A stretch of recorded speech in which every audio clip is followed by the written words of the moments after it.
Hello friend, today I'm reviewing a book called Real Artists Don't Starve by Jeff Goins.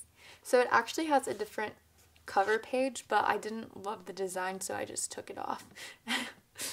Sorry, Jeff. It's about the content, people. Jeff breaks it up into 3 parts. He talks about mindset, market, and money. And I think that's important because art is a mindset kind of thing.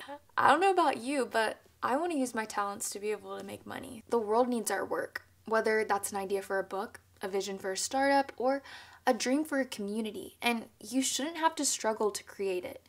We all have creative gifts to share, and in that respect, we are all artists. But what does it mean to be a real artist? It means you're spending your time doing the things that matter most to you. It means you don't need someone else's permission to create. It means you aren't doing your work in secret, hoping someone may discover it someday. The world is taking you seriously. It says, principles every thriving artist lives by, the rules of the new Renaissance. And I just want to highlight a few of them. 5 says, the starving artist waits to be noticed. The thriving artist cultivates patrons. Number 7 says, the starving artist always works alone.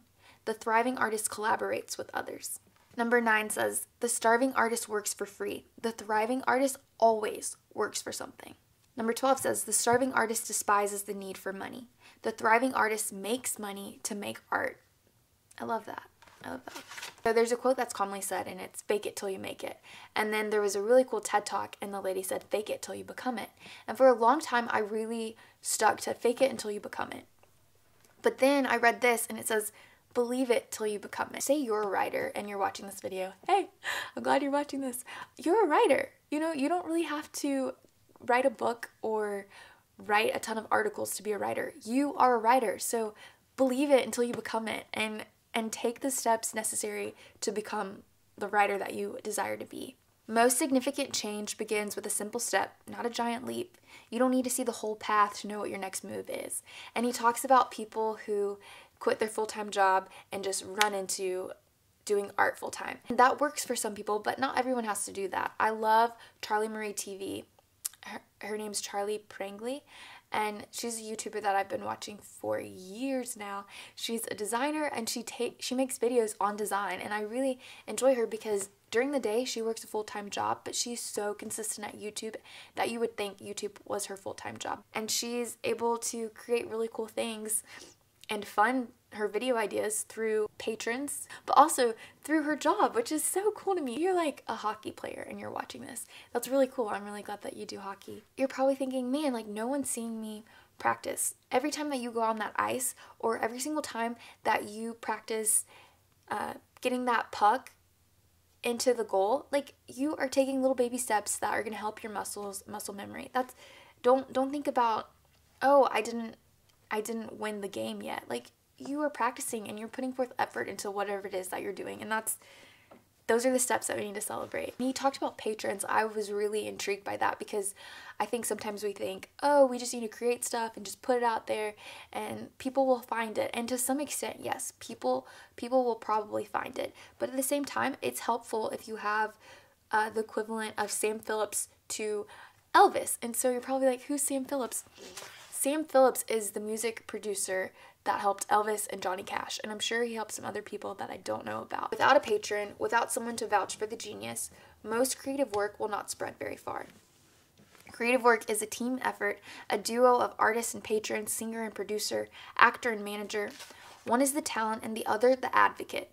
Yes, artists need patrons, but what we miss is that patrons also need artists. One of the chapters talks about joining a scene. Some of the artists that we know of today, like Ernest Hemingway and F. Scott Fitzgerald, they all lived in Paris at the same time. And you have to know that living in the environment of writers only encouraged you to write more. And I just think of how different my life would be if I lived in the environment of people who were making similar things that I was making, or like totally different things, but they were just consistently making. On one hand, he's saying, yeah, you should go join a scene, but also embrace your place. I don't know where you are, but there are a lot of times that I was upset because I'm like, I live in this little town and maybe there are like 10 people who do YouTube. Instead of looking at your location as a weakness, look at it as a strength, because how many people can make YouTube videos in that small town that you live in New Jersey? Like, I don't know, maybe not a lot of people. So you should definitely just use the places that you have, use the scenery that you have, the backdrops that you can make videos in, and don't look at it as a weakness like I used to. Look at it as an opportunity. He just says don't do work for free, and I 100% believe that that should be the case. Whatever you're doing, whether you are really great at illustrating, you're really great at painting, you are a web coder. If you're a web coder, please tell me you are not doing work for free, because how many people on the planet can code? How many people can illustrate? Not that many. He says charging brings dignity to our work. And I believe that. I believe that you should be paid to create things. He talks about owning your work, and it says don't sell out too soon.